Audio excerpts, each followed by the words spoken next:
So today we're going to be talking about one of my favorite Korean pancakes, the kimchi pancake, or in Korean, Kimchijeon. Korea does pancakes a little differently than we do here in the States. The world of Korean pancakes is vast. There is a whole universe of Korean pancakes ranging in size, shape, and ingredients. Korean pancakes, also called jeon, are actually savory and made with ingredients ranging from seafood to zucchini. I have to say, as a guy without much a sweet tooth, I have to say I dig this savory approach. I mean, come on, how did we get to a place in this country where it's socially acceptable to start your morning with like a stack of sugary cakes laced with chocolate chips and then like smothered in like a sugar syrup sauce?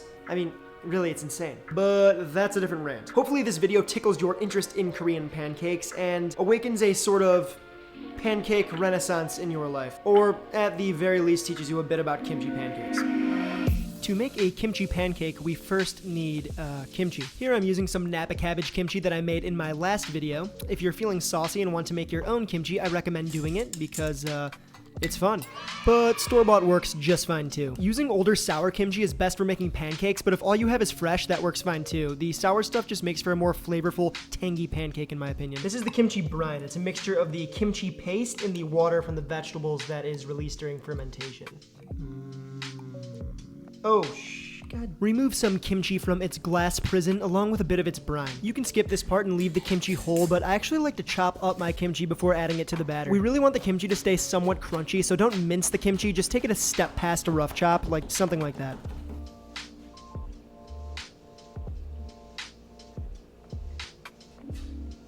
It's probably sort of odd that I chop up my kimchi for a pancake like this, but I really dig the final texture that this gives us.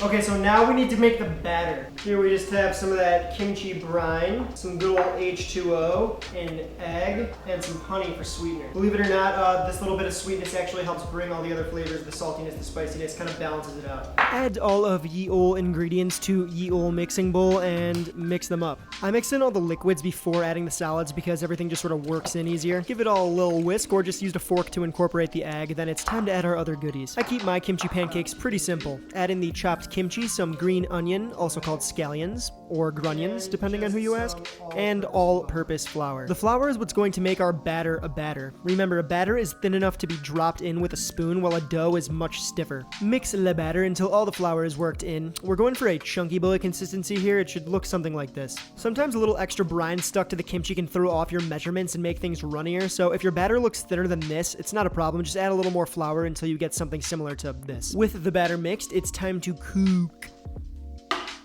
I find that medium heat in a non-stick pan give the best control for pancake cookery. Just add a bit of neutral oil to the pan and wait till things fire up. To test to see if your oil and pan are hot enough, just drop a touch of batter in and see if it sizzles. Once it does sizzle, it is ready for the mother load. The measurements in this recipe are enough for 2 medium pancakes, or you can just make a jumbo boy in a larger pan, or you can make tiny little fritter guys. Let the pancake sizzle in the oil for a couple minutes undisturbed. After some time, you'll be able to jiggle the pancake freely.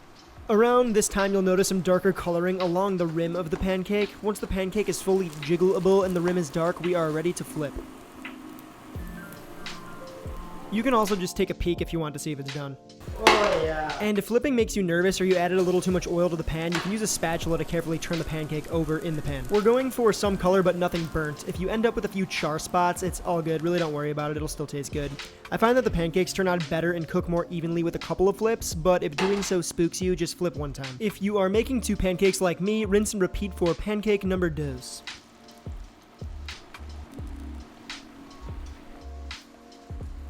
Here's a better look at those edges turning nice and dark.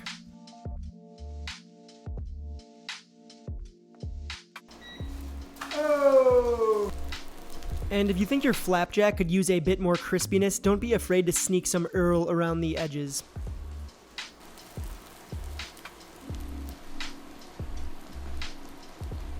If you aren't sure if the pancakes are cooked through, give them a little poke. If it springs back quickly at you, your cakes are finished. I like to pop my cakeage on a cooling rack for a second so they don't sog out on the cutting board. If done properly, these red beauties should have a soft but semi-crunchy from the kimchi inside with a crispy exterior. Oh, and it's optional, but I like to dunk my pancakes in this bright, tangy soy dipping sauce thing. I'll link the ingredients below. There's no one right way to serve a kimchi pancake. You can make them small so everybody gets one, you can slice them like a pizza or a pie, or you can set them out on a plate and just have people pick at them with chopsticks. But no matter how you decide to serve it, make sure to use a sharp knife or an actual pizza slicer, not this tiny little pasta cutting tool. Don't make the same mistakes I did, son. From here, it's all human instinct. Oh, and one more thing. I like to cut bigger pancakes into squares and smaller ones into wedges, but that's just me. I'm kind of weird. Either way, they will be bomb. And if you don't have anyone to serve these to right away, at the very least, you can always play Jenga. Yeah, so as you now know, kimchi pancakes are the perfect thing to cook for a crowd. Whether it be a fun little first course to kind of put out and pick at with chopsticks, or a side dish that you put out with din. Kimchi pancake, right next to seafood pancake, is probably my favorite thing to eat with Korean food. Specifically at Korean barbecue, but that's a different video. Coming soon. And if you're one of the pancake lovers that's still watching this video, thank you so much. I appreciate you tuning in. I appreciate the support. You are the best. And until we meet again next week, ta-ta.